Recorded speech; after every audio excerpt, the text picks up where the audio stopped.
sole subject of the resolution urging the Philippine government through the Department of Foreign Affairs to sponsor a resolution before the UN General Assembly is China, because it was China who was also, aside from the Philippines, the subject of that landmark ruling in the Permanent Court of Arbitration, which said that there was no legal basis for China to claim historic rights to resources within the sea areas falling within the 9-dash line. What Senator Risa is pushing, actually, they've been consistent. They pushed that during the Aquino administration. They pushed that during the Duterte administration. She might be right, she might be wrong. But it deserves a discussion. That's what I'm saying, Mr. President. Yeah, I think Under our Constitution and jurisprudence, the chief architect is the President. It has never been the House or the Senate.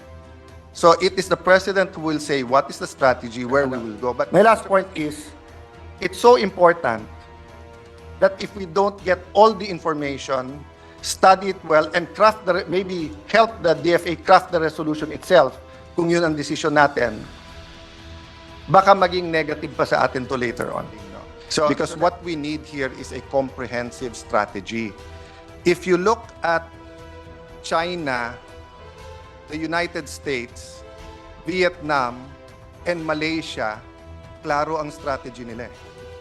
Pero when you look at the Philippines, question mark kung ano ang strategy natin. No?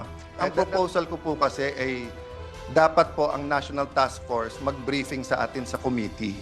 Because we agree and we are all outraged about the actions of China. But is the UN General Assembly the right forum for us to get justice? I'm not saying it's the wrong forum. What I'm saying is that, Mr. President, I'm not saying nakalaban natin ang Vietnam at Malaysia. Ha? Vietnam and Malaysia are our allies as of now, but they're also claimants. And what I'm saying is that they have a clear strategy. Improve their economy, bilaterally negotiate with China, and then build their defenses. I disagree with the President on some issues.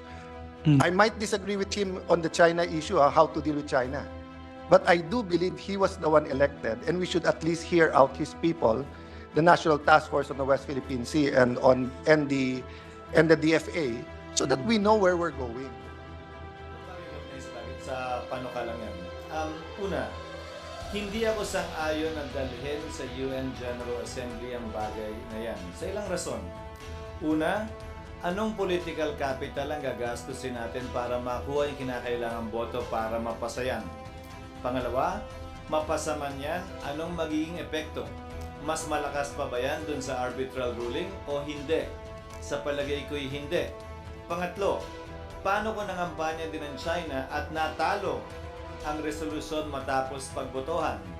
Ano magiging epekto ng isang natalong resolusyon dun sa arbitral ruling? So, imbis na mapaganda at mapasaayos sana yung kalagayan natin, baka mas mapasama pa dahil may kontrang desisyon ngayon o resolusyon na tila hindi sumasang-ayon sa arbitral ruling. Well, I think the President should take serious consideration of any resolution unanimously passed by the Senate or by the House of Representatives for that matter. But constitutionally, legally, that is within the sole. When I say that, I mean the foreign policy. That is within the sole discretion of the President. Sa ginawa natin yun, bagaman nanalo tayo, naapektuhan yung kakayahan natin, himukin yung mga ibang bansa na dapat natural na kakampi natin, kaugnay ng bagay na ito. So yung paghimok sa resolusyon na gamitin ang iba't ibang international bodies, okay yun, bakit ba hindi? May konting problema nga lang tayong kinakaharap mismo sa pinaka-asosasyon na kinabibilangan ng Pilipinas dito mismo sa rehiyon natin. We can agree to disagree on certain points, but we can also move forward, agree and cooperate on points that we can agree and cooperate on, such as trade. Para sa akin, yun ang mas magandang pamamaraan para tingnan ang problemang ito. At hindi gamitin ang problemang ito bilang rason at hudyat na sabihin na natin yung pinakamadalang pwedeng gawin, mag-break ng diplomatic relations sa isang bansa. only the President can define foreign policy for this country. Nobody, no one else. Mga meron lang yung mga pupunta doon. Hindi. They do not have the knowledge, the experience, and the stature to define the foreign policy of the country. Only the president of a country will define the foreign policy of that country. To see to it that he is the one in charge of watching what ought to be the position of this country in relation to other country. And no one can articulate it except the president. Correct. Through the advice of the cabinet, especially The foreign the affairs. foreign secretary. Yes.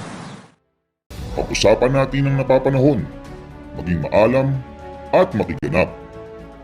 At ito ang ganap sa Pinas.